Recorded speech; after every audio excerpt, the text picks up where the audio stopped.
Buenas tardes a todos, buenos días para los que nos escuchan desde Latinoamérica. Hoy tenemos el gusto de celebrar una nueva webinar, una nueva sesión formativa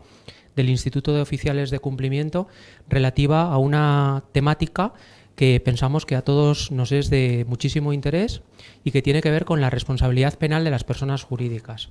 De hecho, como todos ustedes saben, en España la responsabilidad penal de las personas jurídicas supuso, de alguna manera, el inicio del cumplimiento o del compliance tal y como lo entendemos a día de hoy.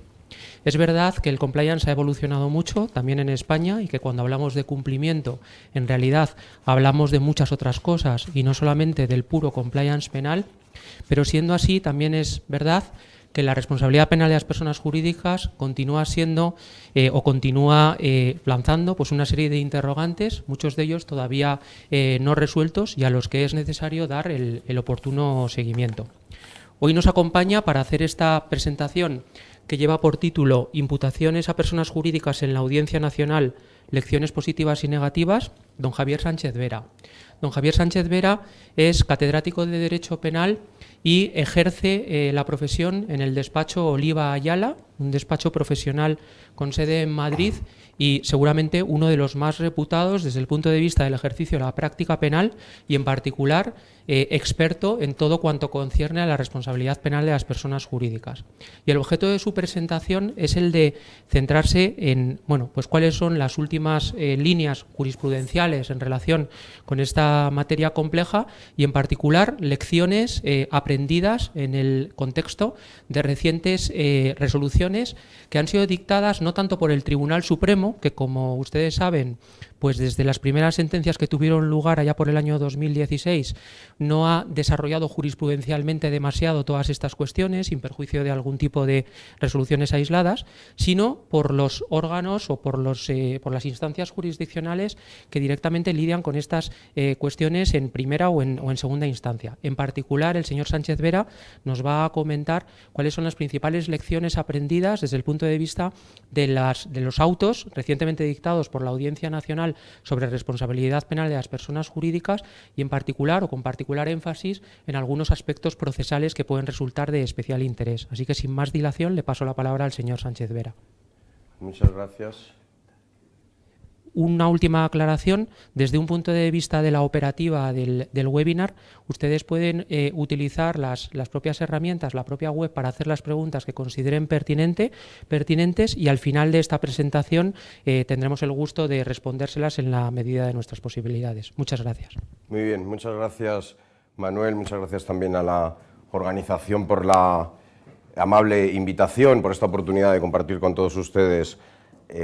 pues unas reflexiones. Me voy a referir en concreto a dos autos de juzgados centrales de instrucción, es decir, juzgados de la Audiencia Nacional, que es precisamente donde se están produciendo la mayoría de las resoluciones, porque si bien la responsabilidad penal de las personas jurídicas, pues lógicamente afecta a todas las personas jurídicas y pueden sustanciar procedimientos al respecto cualquier órgano jurisdiccional en España, cualquier juzgado de instrucción, lo cierto es que en las grandes compañías, en las grandes investigaciones sobre delitos económicos es donde se está viendo y de hecho pues las dos resoluciones que traigo son una del Juzgado Central de Instrucción número 2 y la otra del Juzgado Central de Instrucción número 5. La primera me voy a dedicar un poquito más a ella y la segunda, que también es de mucho interés, de todas formas hablaremos quizás algo más breve porque no tiene más que un punto muy concreto procesal importante. También he de decir, para aclarar, sobre todo a los que naturalmente no tengan por qué conocer exactamente cómo es el procedimiento penal español, que son resoluciones de un juzgado central de instrucción o de un juzgado de instrucción, es decir, que, pues que queda toda la fase de investigación y que queda toda la fase de enjuiciamiento y de posteriores recursos para que lo dicho aquí, lo que vamos a comentar ahora a continuación, pues digamos sea verdadera jurisprudencia. Pero no por ello es menos importante, porque lógicamente así es como están operando ahora mismo los tribunales en la primera fase y entonces pues verdaderamente sí conviene el conocerlo. El primer auto es, el primera de las resoluciones, que tiene forma de auto, es el del Juzgado Central de Instrucción número 2, como acabo de decir, y de fecha 18 de abril de 2018. El auto, básicamente y de forma muy resumida, lo que hace es imputar, es decir, llamar al procedimiento como investigada a una entidad bancaria por haber facilitado el blanqueo de capitales, todo ello supuestamente, no voy a estar todo el rato con la palabra supuestamente, pero bueno, está todavía todo en fase de investigación, pues por haber facilitado supuestamente el blanqueo de capitales a una serie de ciudadanos extranjeros, en concreto es una operación contra ciudadanos chinos, y esa sería, digamos, lo que se está investigando. Entonces, yo ahora a continuación voy a digamos, a dar esas lecciones, pero no por mí, sino las lecciones que podemos entresacar de la resolución del Central 2, del Juzgado Central de Instrucción número 2, pero sí quiero, antes de ello, destacar una cuestión, que es que el Juzgado Central se refería, como acabo de decir, a un caso de blanqueo de capitales, y entonces, en ese sentido, el blanqueo de capitales tiene una particularidad, o tiene varias particularidades, en realidad. Una primera es que el blanqueo de capitales es punible en España tanto en su modalidad dolosa como en su modalidad imprudente, lo cual pues, no es una cuestión baladí, sino todo lo contrario, porque claro, los deberes que se imponen a los oficiales de cumplimiento, etcétera, pues son todavía mayores, porque incluso una comisión imprudente sería punible, no solo la dolosa. Y luego además también el blanqueo de capitales tiene una ley específica y un reglamento muy exigentes ambos, la ley del 2010 y el de 28 de abril y el reglamento que es posterior, de tal modo que yo me atrevería a decir que en esta resolución, pero precisamente por eso también la hemos querido traer al día de hoy, porque por eso tiene también mucho valor, aúna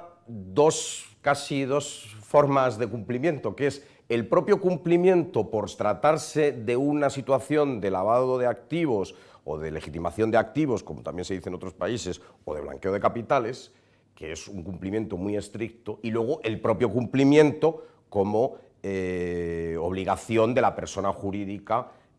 para no incurrir en el artículo 31 bis del Código Penal, que es el que regula la responsabilidad penal de las personas jurídicas. Es decir, que en definitiva, pues claro, las exigencias eran enormes, porque a las propias del blanqueo se sumaban también las propias de la persona jurídica. El resumen de hechos, porque la resolución es muy amplia, tiene más de 30 páginas, y lógicamente si nos dedicamos a explicar todos los hechos, pues se nos va el tiempo y no vemos las cuestiones jurídicas, que son realmente las importantes, pero sí por lo menos hacer alguna referencia a los hechos antes de pasar a las cuestiones jurídicas que suscita la resolución. Y entonces, en primer lugar, el resumen de hechos, digamos, simplificándolo, es relativamente sencillo. Estos ciudadanos chinos utilizaban algunas sucursales de esta entidad bancaria que ha resultado investigada, que ha resultado imputada, para realizar transferencias, bancarizar dinero que tenían metálico y que dice la resolución procedente de delitos contra la hacienda pública española, es decir, delito fiscal, dinero que no habían tributado, y en menor medida, cito literal, voy a citar varias veces literal la resolución, contra la propiedad industrial y el contrabando. Entonces se trataba de 196 clientes que habían utilizado una serie de sucursales del banco, 76 personas físicas y 177 sociedades, y que habían hecho transferencias pues, a sus lugares de origen, y todo ello pues, se ha entendido que con la ayuda en sentido de momento no técnico, sino simplemente, digamos, como mera causalidad de las sucursales bancarias, en el sentido de que, bueno, pues que no se aplicaron una serie de protocolos antiblanqueo y de protocolos propios de un compliance penal, y que ello dio lugar a que efectivamente esas transferencias, pues esas transferencias al extranjero se pudieran ir realizando durante muchos meses, incluso años, a pesar de que, dice la resolución, había una serie de indicios de blanqueo de capitales. Continúo con los hechos, por tanto, los indicios que señala la resolución, pues es que las transferencias se realizaban siempre en números, dice la resolución, redondos y no fraccionados, es decir, que iban allí pues, con un dinero metálico, pero que no era, por así decir, producto de que acabo de realizar una venta, porque entonces, claro, pues no serían siempre las mismas cantidades y en números, como digo, redondos. Otras veces, dice también la resolución, que, al contrario, que los números nunca estaban, o sea, estaban, mejor dicho, fraccionados para no superar cantidades de 3.000, creo recordar que de 30.000, 50.000 euros, de tal manera que se sorteaba de esa manera los protocolos antiblanqueo, en el sentido de que, dice la resolución, se eludía la obligación de identificar al cliente cuando son menos de 3.000 y luego cuando son menos de 30 y 50, lo que incluso 100.000 euros, en un mismo mes, por ejemplo, lo que se eludía era el protocolo que tenía el banco, de tal manera que no se reportaba al SEPLAC, al Servicio del Banco de España de Prevención de Blanqueo de Capitales, porque no hacía saltar, por así decir, las alarmas informáticas al ser unas cantidades menores de las que se ve que tenían información de cómo funcionaban esos protocolos. Bueno, también dicen que esto es importante, que las sedes sociales de las sociedades que realizaban las transferencias eran coincidentes, que los ingresos pues había veces que eran el mismo día, que eran simultáneos, que eran ingresos masivos. Todo esto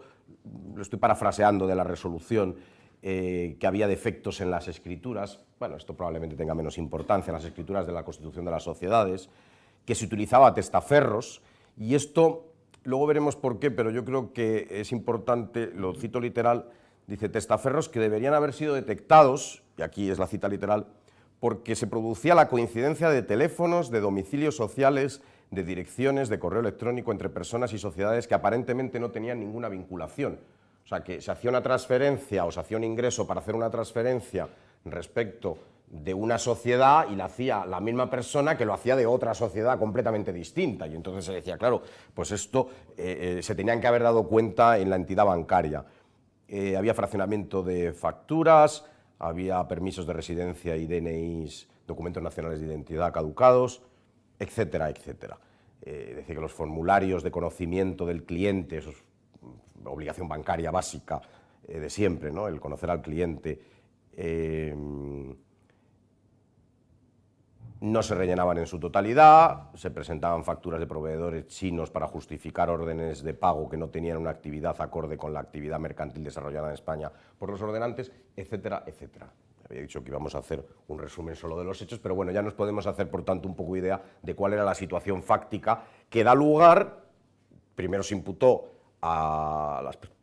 las personas físicas y luego se imputa a las personas, perdón, a la persona jurídica, a la entidad bancaria, cuando, digamos, la policía y el Servicio del Banco de España hacen unos informes comprensivos de la totalidad de la actuación y se dice, no, han incumplido gravemente, el programa de compliance no ha sido correctamente aplicado y hay que imputar a la persona jurídica. La clave probablemente de la resolución, aunque luego volveremos sobre ello, pero lo quiero dejar ya sobre la mesa desde el principio, es que la resolución, en el punto primero del resumen que hace de por qué está imputada la entidad bancaria, dice que el servicio de auditoría interna del banco pues había realizado comprobaciones y valoraciones, pero como no estaba separado a la vez del servicio de cumplimiento, pues no hubo una denuncia efectiva y por tanto, bueno, pues fue pasando el tiempo y al que alguna medida, según dice la resolución, que insisto, tiene su recorrido, digamos, de investigación, pero lo que ya dice la resolución es que, bueno, pues que en definitiva no se tomaron las medidas con la celeridad necesaria, lo cual siempre es un problema, porque como nosotros sabemos por el 31 bis y en otras legislaciones es similar, los órganos de cumplimiento, el compliance officer, tienen que investigar. Entonces siempre está la problemática que aquí probablemente se presente, y esa sería una de las primeras lecciones de, bueno, ¿cuánto tiene que investigar antes de denunciar? Porque aquí parece que les están reprochando, por un lado, que no habían denunciado lo suficientemente rápido, pero por otro lado, porque también hay que hacer un poquito de abstracción de la resolución para sacar, digamos, unas lecciones más generales y no solo ad hoc para esta resolución, pues que tenían que, ellos pues seguro que aducen, bueno, pero es que estábamos todavía investigando. Bueno, sobre eso vamos a volver después. Una primera lección, ya vamos a ir ahora lección por lección de la resolución. Bueno, al principio a la jurisprudencia, y se ha percibido en diversos enjuiciamientos o en diversas instrucciones, investigaciones penales que ni siquiera han llegado luego a juicio, le costaba bastante ver que uno de los requisitos de la responsabilidad penal de las personas jurídicas era que tenía que haber tenido un beneficio directo o indirecto, dice el Código Penal en el artículo 36 bis. Bueno, en esta resolución, no solo, por así decir, de una forma coloquial, no le ha costado verlo al Juzgado Central de Instrucción, o sea, sabe que ese es un requisito, sino que es que incluso le dedica pues algo más de 2 páginas completas a explicar por qué habría habido un beneficio en la compañía. Es decir, que lo centra y dice, mire, yo tengo que comprobar que haya habido un beneficio. El beneficio, entre otras cosas, pero por resumirlo mucho, serían las comisiones bancarias que tenía la entidad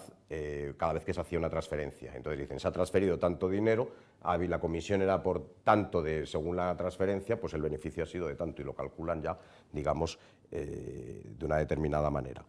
Dejando de lado, insisto, el caso concreto, que el banco se defenderá como corresponda, pero por lo menos, digamos, primera lección, ya en la jurisprudencia se fija mucho, no es, bueno, vamos a imputar a la persona jurídica, lo cual tiene una cuestión positiva, porque hay lecciones que son positivas y otras que son negativas. En realidad, me atrevería a decir que son todas positivas, en el sentido de que sabemos a qué atenernos,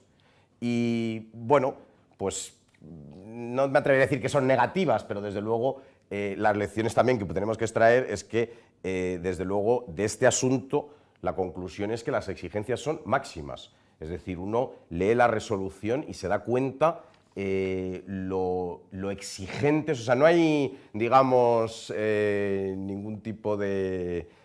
mano blanda en este asunto. La resolución es durísima y tiene unas exigencias, ahora lo veremos en otras lecciones, digamos, importantísimas. Bueno, pues entonces una primera lección,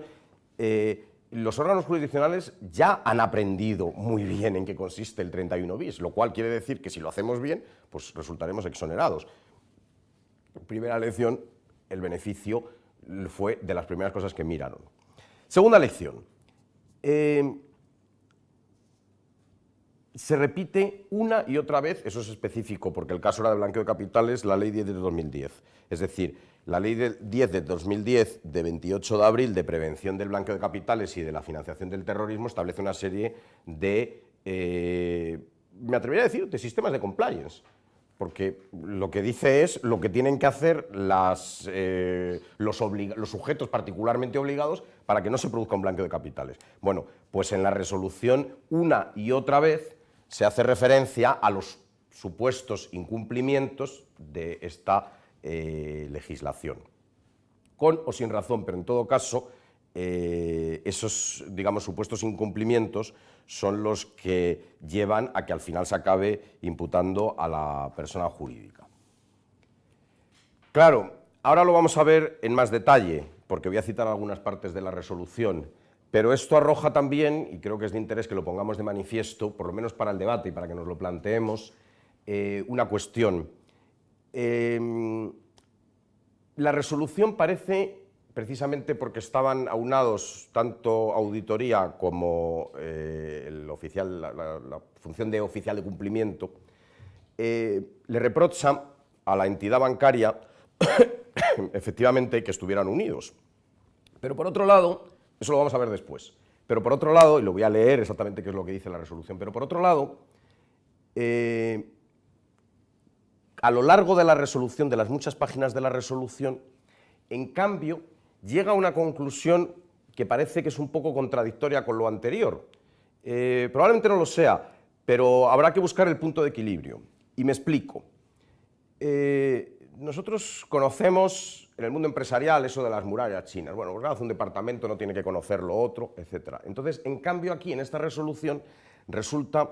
que una de las formas por las que se llega a la conclusión que se debe imputar a la entidad bancaria es, incluso a las personas físicas, es porque recibían requerimientos por parte de los juzgados de instrucción, incluso de órganos ya de enjuiciamiento, para averiguar patrimonio de los clientes del banco, de esos ciudadanos chinos, y entonces resulta que se le reprocha a la entidad, se le dice, hombre, ustedes tenían que haberse dado cuenta que si le requerían de un cliente un bloqueo de una cuenta o información sobre extractos bancarios, era porque estaba siendo investigado. Y entonces, ¿cómo no se ha producido un trasvase de información a el órgano de cumplimiento para que precisamente haga saltar las alarmas de un posible blanqueo de capitales? Como digo, habrá que entonces establecer el término medio, porque por un lado tenemos, y me consta que en las grandes empresas ya se está produciendo esa, digamos, arritmia, una estricta, si se me permite decir así, estrictísima regulación de protección de datos y de confidencialidad, pero vamos, de la nueva legislación de protección de datos. Y a la vez parece que lo que se le está diciendo aquí en la resolución a la entidad bancaria es, mire, si a usted le decían que averiguara o que mandara a un juzgado los extractos y los con mandato judicial, que son datos muy confidenciales de un cliente,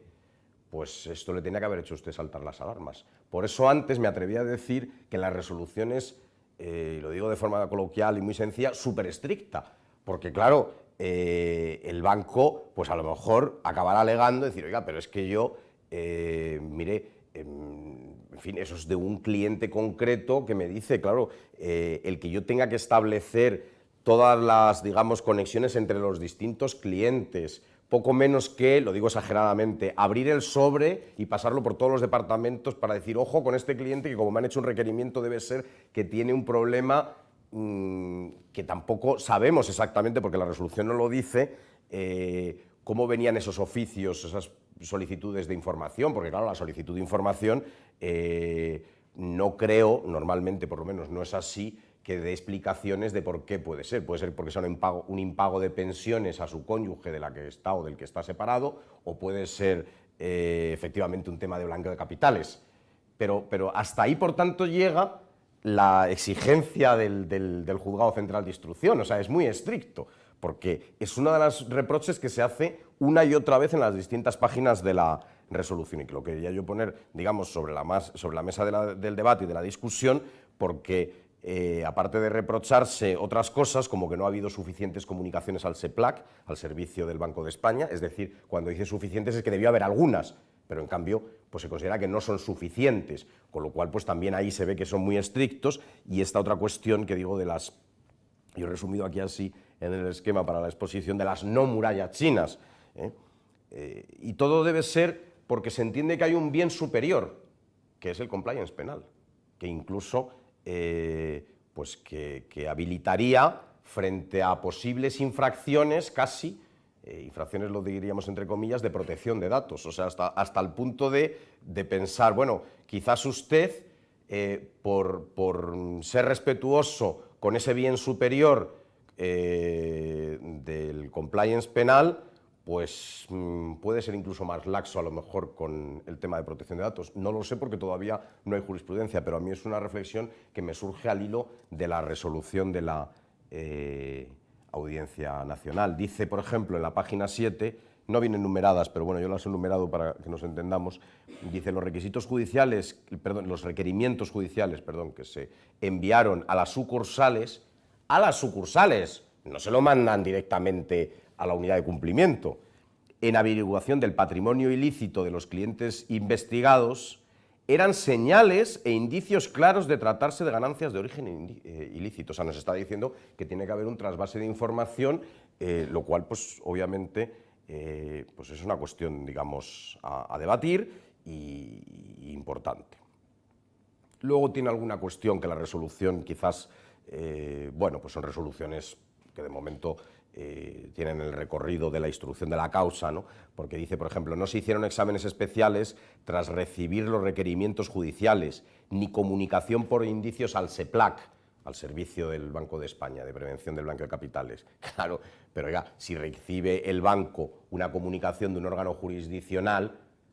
me parece un poco ridículo el que el banco tenga que mandar una comunicación al SEPLAC, ya sabrá el SEPLAC, si acaso se la hará el propio órgano jurisdiccional. O sea, pero da buena cuenta de lo estrictos que están siendo, no es baladí. Tercera lección, la cuestión de cuándo se denuncia. Vamos a ver,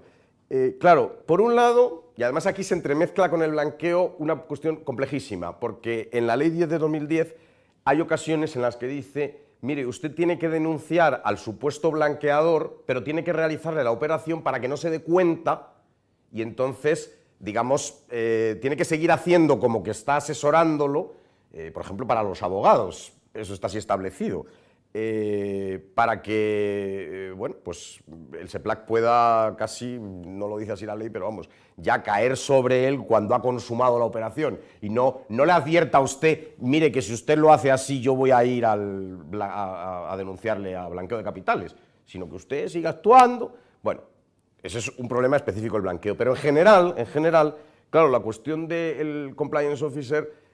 consiste en que, por un lado, lo dice así el artículo 31 bis, tenemos que investigar, los oficiales de cumplimiento tienen que investigar las posibles fallas en el sistema, los posibles hechos de referencia, es decir, delitos que se puedan cometer, pero por otro lado, a la vez, pues resulta que en esta resolución se habla de que hubo una inacción de los directores de las sucursales.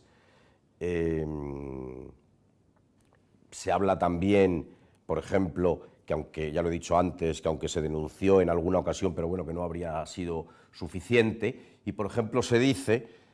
lo voy a citar literal, se dice: el informe del SEPLAC denunció el incumplimiento de este banco, de su propia normativa, sobre eso volveremos luego,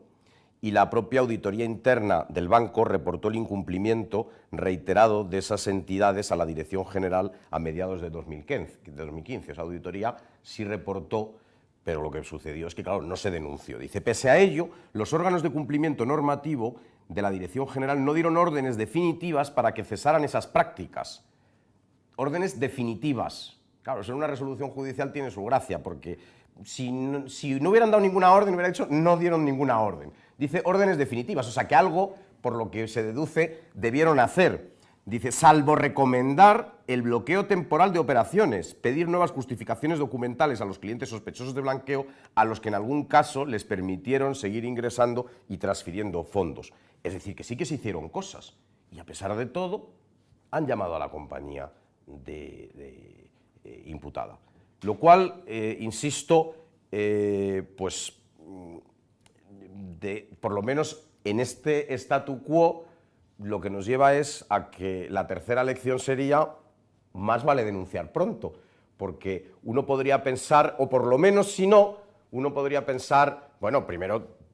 el oficial de cumplimiento el órgano de cumplimiento tiene que tener consolidados unos datos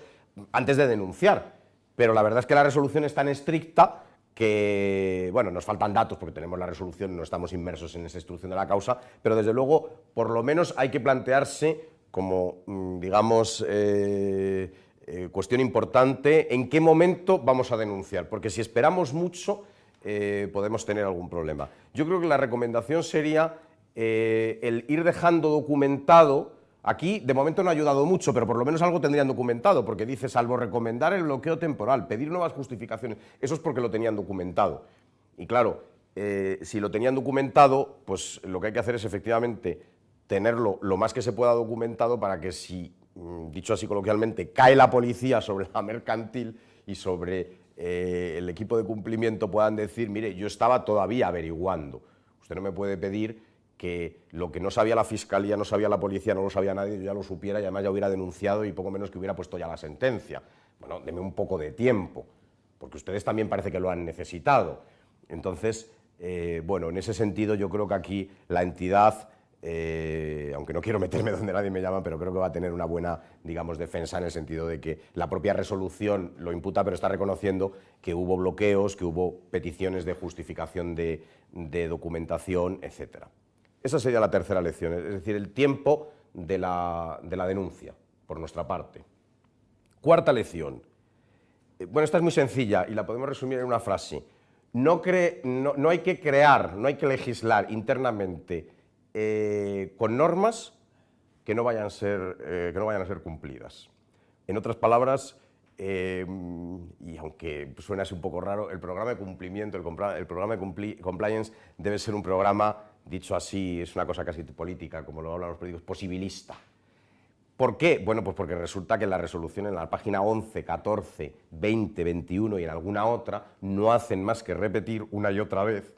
que se había vulnerado por parte de la entidad bancaria la norma interna 122, que no la describen exactamente, pero vamos, más o menos se deduce que es sobre la diligencia debida y antiblanqueo, pero es una norma interna. Entonces, claro, digamos, uno lo lee y sobre todo cuando lo lee una persona como yo, que es abogada, y dice, bueno, pero ¿para qué habrían creado la norma 122 para luego incumplirla? Si es que la han incumplido, que habrá que verlo, ¿no? Pero, es decir, por eso digo programa posibilista, porque claro, cuanto más alto pongamos el listón,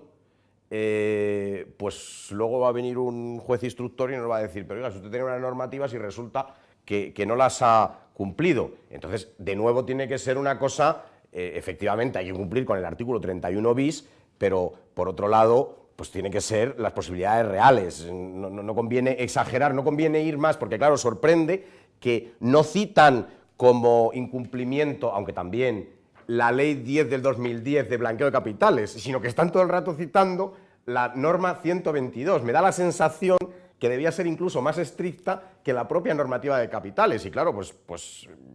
en fin, yo creo que queda planteado, no conviene, dicho de nuevo coloquialmente, pasarse de frenada, pero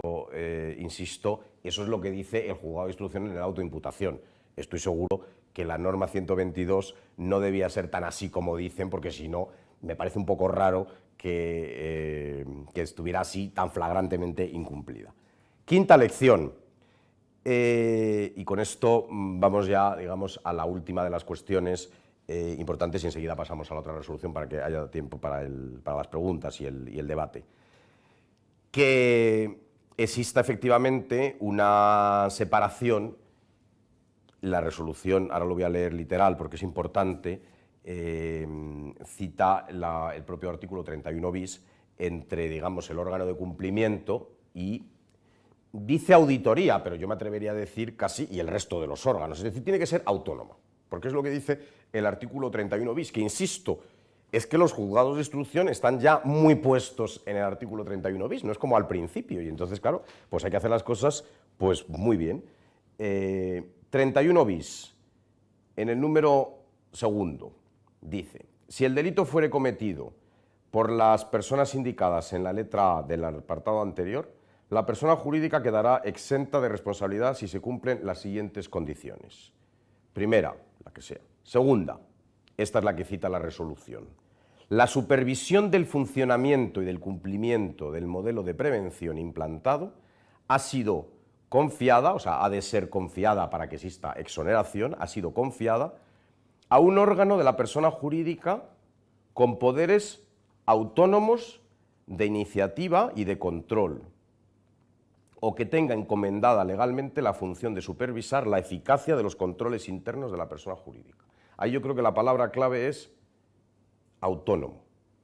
poderes autónomos, es decir, que sea independiente. Cuando antes les decía que al final la resolución hace un resumen de la situación, lo hace de la siguiente manera, y esta es la primera de las partes que resume. Dice, podemos resaltar como defectos estructurales. Esto está ya prácticamente en las últimas páginas, justo antes de la parte dispositiva que dice imputamos a la persona jurídica. Entonces dice, podemos resaltar como defectos estructurales en los modelos de gestión, vigilancia y supervisión de la entidad que estaban llamando al proceso como imputada, los siguientes fallos de control que más han favorecido a potenciar los indicios de blanqueo de capitales a través de una serie de sucursales. Es decir, ¿por qué la imputan en definitiva? Y entonces el primero de ellos dice: los órganos de prevención del blanqueo de capitales y financiación del terrorismo, en general, podemos hacerlo más amplio, el órgano de prevención, el oficial de cumplimiento, el órgano de cumplimiento, dice, no operaron con la suficiente separación funcional del departamento o unidad de auditoría interna en la forma que recomienda la Guía Europea EVA, es decir, la de bancos, y se recoge en la propia Ley 10 de 2010. La verdad es que he hecho el esfuerzo de buscar en la Ley de 2010 un artículo específico que dijera así esto. No lo dices de forma específica, sino que se deduce, digamos, del conjunto de la legislación 10 de 2010. Ni estaban dotados, esos órganos, de personal ni entrenados para ser eficaces al respecto. Es decir, dice, mire, el órgano no tenía autonomía. Claro, aquí el problema es que como consideran que no se ha denunciado suficientemente temprano y todas las operaciones, sino solo algunas, pues claro, al final lo que sucede es que, como sí que había un programa de compliance, me da la sensación, esto es una sensación, no lo dice así la resolución, que algo tienen que echar la culpa, y entonces dicen, claro, la culpa se lo vamos a echar a que había una mezcla de órganos, y entonces, aunque se pone de manifiesto, porque lo dice varias veces la resolución, y ya lo he citado, que había incumplimientos, lo dice la auditoría, pero como estaba, digamos, todo bajo el mismo paraguas, pues no se llega a cumplimentar esa denuncia. Y entonces, pues, la resolución lo pone de manifiesto e incide en ello. No se denunció, todos los anteriores problemas que hemos mencionado, pues ha dado lugar a que esta resolución de 18 de abril de 2018 pues, digamos, impute a la persona jurídica. Yo creo que esto último, que es importante, porque sería casi lo más novedoso, también lo del beneficio, pero bueno, el beneficio parece más obvio, pero esto que probablemente sea lo más novedoso, en realidad, insisto, que es el 31 bis en su número segundo, en su numeral segundo, cuando dice que hay exoneración si, lo repito de nuevo, la supervisión del funcionamiento y del cumplimiento del modelo de prevención implantado ha sido confiada a un órgano de la persona jurídica con poderes autónomos de iniciativa y de control, o que tenga encomendada legalmente la función de supervisar la eficacia de los controles internos de la persona jurídica. Pero bueno, conviene resaltarlo. Esta sería, por así decir, la primera de las resoluciones. Habría alguna cosa más. Por ejemplo, la resolución termina diciendo que, o termina, digamos, distinguiendo entre, como hace el legislador, entre la letra A y B, y entonces dice, bueno, y ahora para terminar voy a decir quiénes son los sujetos que han dado lugar a la imputación de la persona jurídica que caen bajo la letra A, que serían directivos y de mandos intermedios para arriba, digamos, para la cúspide, y luego los de la letra B, que sería de mandos intermedios para abajo, el resto de los empleados. A mí eso me parece que tiene menos relevancia, porque el propio artículo 31 bis, en su número quinto, nos dice cómo tienen que ser los modelos de organización y gestión, y cuando nos lo dice,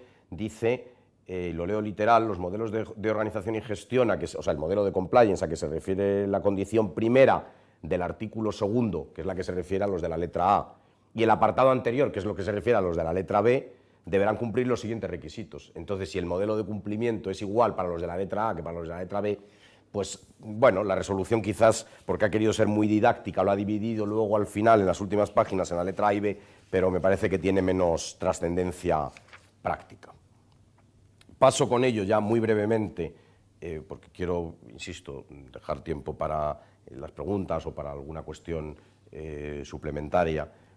a la segunda de las resoluciones, también relativamente reciente, de 23 de mayo de 2018, del Juzgado Central de Instrucción número 5, en el asunto, bueno, no voy a dar el nombre, este está muy en los medios de comunicación, pero creo que es más elegante no decir qué tipo de asunto es, no creo que sea necesario, pero sí voy a explicar también muy brevemente los hechos. Aquí se trata de una cuestión procesal y que a los oficiales de cumplimiento les pueden pedir opinión, y por eso yo creo que era importante traer la resolución. Perdón.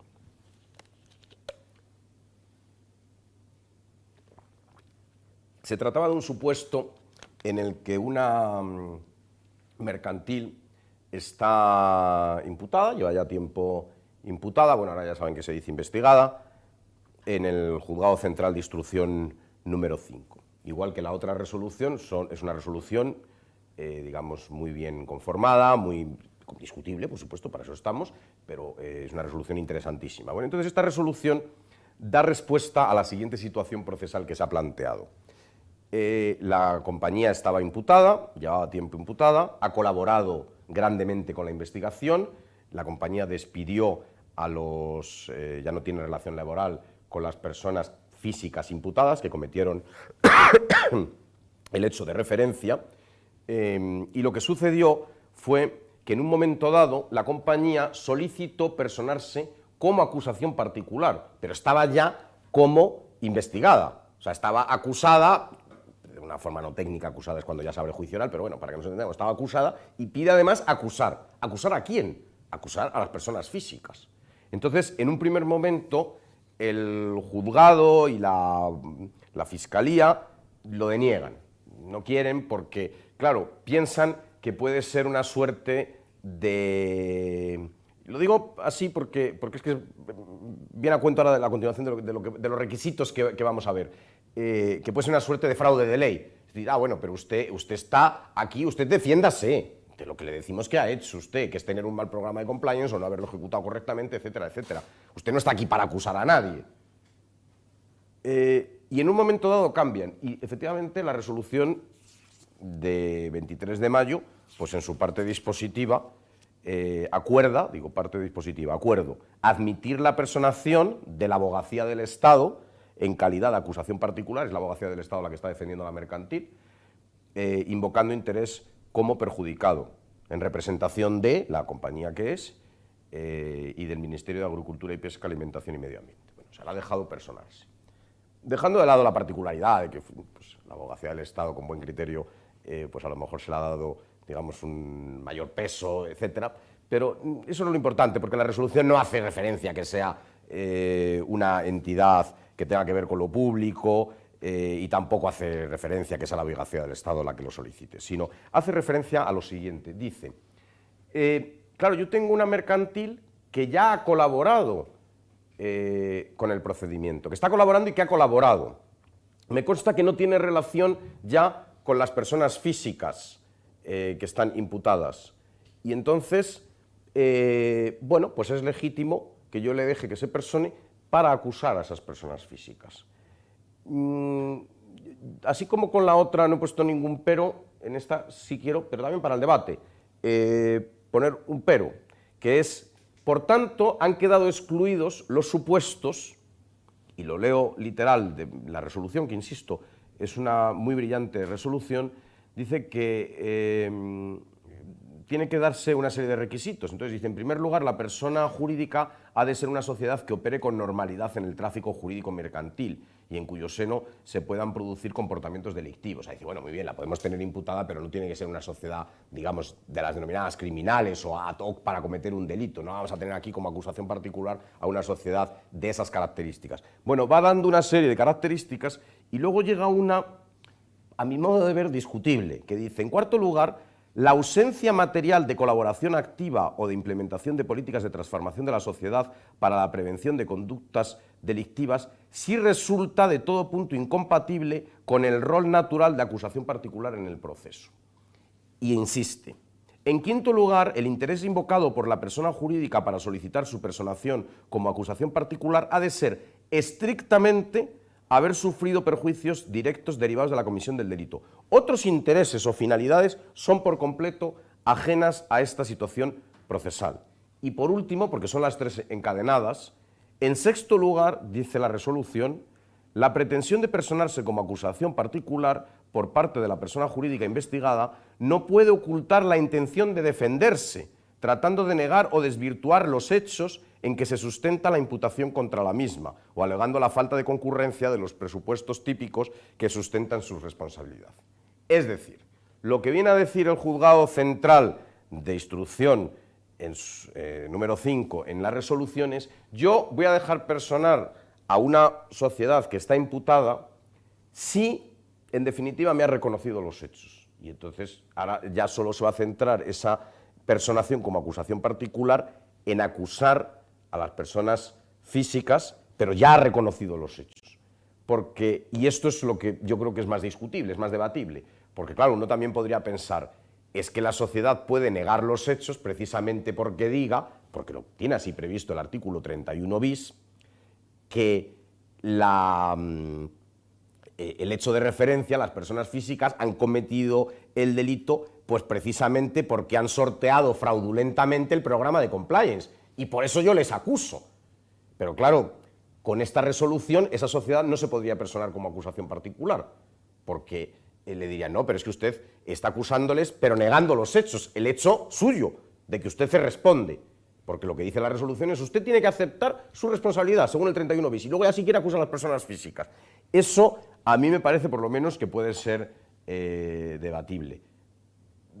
Entre otras cosas, porque, claro, la alternativa sería decir simplemente, bueno, pues que se persone, que no se persone como acusación particular, pero desde su posición de defensa, es decir, de investigada, pues que trate de poner de manifiesto esto, que han sido, mire, los trabajadores los que de forma fraudulenta han quebrantado un programa de compliance que era adecuado. ¿Y qué sucede? Que ahí la jurisprudencia dice, y con esto termino, dice que en el rol de defensa no se pueden hacer alegatos de acusación o proponer pruebas, digamos, de signo acusatorio respecto de otras personas, de otros coimputados. Entonces, pues la única forma es efectivamente estar como acusación particular. Con esto concluyo. Me he pasado 5 minutitos que restaremos a las preguntas, pero bueno, pido disculpas por ello y quedo a su entera disposición. Muchas gracias. Gracias, Javier. Nos estaban, que se ha cortado un momento la conexión a algunos de los asistentes y decían si podías repetir los datos de la resolución que estás analizando, la segunda. La segunda es la resolución 23 de mayo de 2018 del Juzgado Central de Instrucción número 5 de la Audiencia Nacional. Vale. Con respecto a la resolución primera, el caso de las denuncias, cuando tienen que denunciar, si lo tiene que hacer el compliance o no lo tiene que hacer el compliance, o porque tarde o pronto, un poco tu opinión. Da la sensación que la resolución da la sensación que es el que se lo asigna al equipo de cumplimiento, al compliance officer. Da la sensación que lo que están diciendo es, mire, aquí el problema ha surgido porque como precisamente estaban ustedes mezclados, pues entonces, no lo dice así, pero lo digo yo para entendernos, da la sensación que dice, no se han atrevido ustedes a denunciar pues porque estaban, porque denuncia, digamos, interna había, es decir, había reporting de auditoría. Entonces,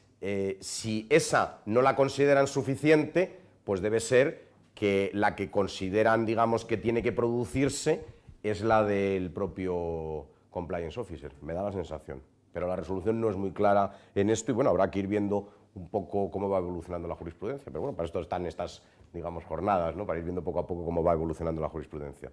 No hay una claridad, no es una cosa taxativa, ¿eh? No dice la resolución en ningún momento cómo tenía que haberse hecho la denuncia, quién tenía que haber denunciado, etcétera. Porque siempre emplea ese impersonal de no se denunció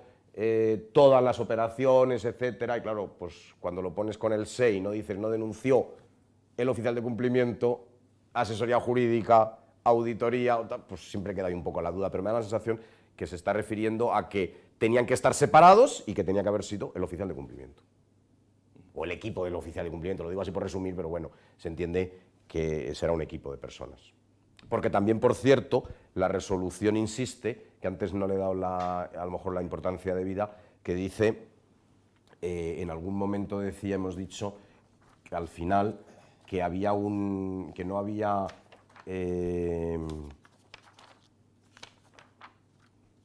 vamos a leerlo literal,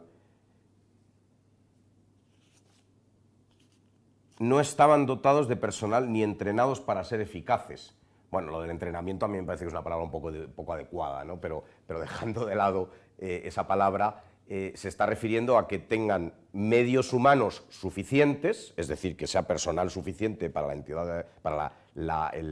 digamos, la compañía de la que se trate, y luego que tengan la capacidad, la formación suficiente y el reposo y el sosiego. Es decir, claro, si resulta que todo se hace con un equipo muy pequeño, pues lo que puede suceder es que esté desbordado de trabajo, entonces pues que tienen que tener personal suficiente para que no suceda, digamos, ninguna arritmia y que termine en una imputación, en definitiva. Eso es importante también que lo dice la resolución. Con tu experiencia, Javier, de dotación de recursos, cuando se habla de dotación de recursos, ¿se está refiriendo solamente a la parte de compliance o todas las funciones de cumplimiento? No todas las funciones de cumplimiento. Incluso la dotación de recursos puede venir de la dotación de recursos puede venir de la forma, digamos, de parte de compliance, pero incluso derivado a otros departamentos. Es decir, no, mira, es que hemos percibido, porque estamos, por ejemplo, recibiendo denuncias o quejas de tal sector, que ahí hacen falta más recursos o hace falta implementar o mejorar el sistema informático con tal o cual programa, etcétera, etcétera. Es decir, yo creo que hoy en día no se pueden escatimar. A esta resolución me remito a la primera, sobre todo, entre otras cosas, porque a mí, y ya llevamos tiempo todos discutiendo sobre estas cosas, pero me ha sorprendido por su dureza. Y entonces me da la sensación que no se pueden, que hay que reivindicarse y decir que no se pueden escatimar gastos en este ámbito, porque la verdad es que, por supuesto, la resolución, que aquí pues por prudencia no hemos dado ningún tipo de nombres, pero tanto una como otra me parece que son de fácil acceso por internet, me parece que han salido los medios de comunicación, es decir, pues como siempre sucede, el riesgo reputacional pues es importante. Javier, sí. Muchas gracias por tu brillante intervención a propósito de los dos autos, sin perjuicio de que pueda haber más preguntas. Yo quería poner encima del tapete la importancia que tienen estas resoluciones, que si bien no son del Tribunal Supremo, que como decía al principio, pues probablemente no ha estado especialmente activo en el desarrollo de todas las cuestiones relativas al 31 bis, creo que el hecho de que lo haga directamente la Audiencia Nacional me parece suficientemente importante y que va marcando de alguna manera las pautas no solamente procesales, sino incluso materiales en relación con la interpretación siempre difícil de todos los párrafos del artículo 31 bis, que como bien sabemos todos aquí, posiblemente todas las personas que están conectadas a través de la webinar, es extraordinariamente complejo y puede dar lugar a múltiples interpretaciones. Somos conscientes de que en esas interpretaciones pues pueden ser diversas y que incluso pues existen o pueden existir teorías que todavía no se han reflejado, todavía no se han escrito en resoluciones judiciales y que de alguna manera pues pueden no sé si cambiar, pero sí de alguna manera hacer que se reinterpreten algunas de estas cuestiones relativas a en qué medida la existencia de programas de cumplimiento pueden hacer que se de alguna manera entren en aplicación circunstancias eximentes o atenuantes de la responsabilidad penal de las personas jurídicas. Y ahí hay algunas teorías pues que nos consta que tú también defiendes y que lo haces públicamente, por ejemplo, en relación a la necesidad de la concurrencia de un determinado dolo que no ocurre en todos los supuestos. Algo dice la resolución. Yo quería también, pues de alguna manera, que si en 2 o 3 minutos sí, pues nos puedes decir un poquito cuál es el sentido de tu interpretación o de la interpretación que... Pero es que además la resolución, digamos, bueno, aquí también hay que ser un poco posibilista. También hay que ser un poco posibilista en el sentido de que hay que leer entre líneas. Pero de la resolución se puede deducir una cosa. Pero antes de eso... como has mencionado 2 veces la cuestión del Tribunal Supremo, sí decir, porque como, en fin, seguro que el público que nos está escuchando le interesa, que hay 2 resoluciones también del Tribunal Supremo, también muy modernas, y que, bueno, pues yo voy a dar la fecha, pues por lo que puedan ser de interés. Una de ellas es, o la primera de ellas es la de la sentencia del Tribunal Supremo de 28 del 6 de junio, de 2018, 28 de junio, con N, de 2018, ponente Vicente Magro, y la otra, también ponente Vicente Magro, 18 de julio, ahora con L, 18 de julio de 2018. En estas 2 resoluciones, no voy a entrar en ellas, evidentemente no era la materia, pero simplemente dejarlo ahí señalado, lo que hace es explicar la importancia que tienen los programas de compliance no ad extra, es decir, no en relación con el 31 bis, sino ad intra. Como el otro día el propio magistrado ponente en una conferencia, comentario sobre estas sentencias, decía, bueno, dicho muy llanamente, pues para que no nos roben. Es decir, él lo que viene a decir en las resoluciones, mire, es que esto es tan importante que ni siquiera es solo por cumplir con el 31 bis, es que esto también le interesa a usted internamente. Y de la otra cuestión que planteabas, bueno, vamos a ver, es difícil, digamos, extenderse porque no queda mucho tiempo, pero sí explicar una cuestión brevemente. La resolución incide mucho en si las personas físicas conocían o no que, como es lógico, que conocían o no que los ciudadanos imputados por blanqueo de capitales, pues eran blanqueadores de capitales, por así decir, por lo menos indiciariamente. Entonces en eso insiste mucho. La jurisprudencia hasta ahora se ha ocupado muy poco de si también tiene que haber una suerte de conocimiento en la persona jurídica para que se le pueda imputar. Sobre todo, quizás no en el de blanqueo de capitales, que también la imputación imprudente sirve, pero en otros delitos.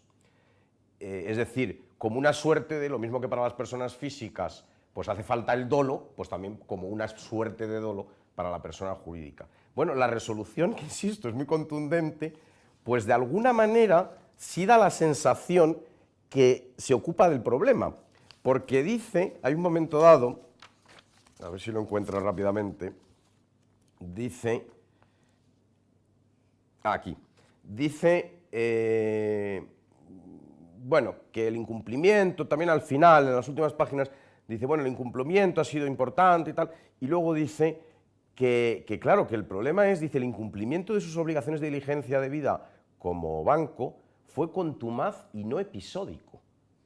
Y entonces cuando dice que fue contumaz y no episódico, en realidad lo que está más o menos dando a entender es, mire, si hubiera sido episódico, pues hombre, un banco con muchas sucursales, en una puede pasar algo, a lo mejor a usted no le imputo, el problema es que dice que fue, se probará o no se probará y se defenderán, que fue contumaz y no episódico. Es decir, está dando a entender que eso es lo mismo que para una persona física le diríamos que tendría dolo. Es decir, si un sujeto se dedica de forma contumaz y no episódica a realizar alguna cosa, cuando quiera decir que es un comportamiento imprudente, el órgano jurisdiccional le va a decir, no, mire, es que usted esto le ha pasado tantas veces que ya no me creo que sea una cosa imprudente. Y entonces, sería importante, porque si esto es así, a sensu contrario, si no es contumaz y no episódico, sino que tenemos un buen sistema de compliance, un buen oficial de cumplimiento, una buena cultura de cumplimiento, pues nos libraremos, digamos, de este tipo de imputaciones. Una última pregunta, pero era aclaratoria sobre por qué no han copiado o no se ha oído bien la primera resolución. ¿De qué fecha era, por favor, Javier? No, es que aclaratoria porque seguro que es que lo he dicho muy rápido, yo hablo muy rápido. Es del Juzgado Central de Instrucción número 2, el auto de fecha 18 de abril de 2018. 18 de abril de 2018. Bueno, ya no nos queda, tenemos que ser puntuales. Javier, muchísimas gracias por esta enseñanza. Se nota que eres catedrático. Al contrario, bueno. Ha sido muy locuaz y muy aclaratorio todo lo que nos has contado. Desde el Instituto Oficial de Cumplimiento te damos las gracias por atender a esta webinar del mes. Comentarle a todos los que están presentes por la webinar y también al resto, decirle que vamos a tener tu presentación colgada en la parte de nuestra web, del Instituto Oficial de Cumplimiento, en la parte privada de los asociados. Muchísimas gracias, Javier. Para los que no Javier. lo han visto, porque para los que lo han visto, volvérsela a ver... Oye, seguro que sí. Bueno, muchas gracias, Javier. Al contrario, a vosotros.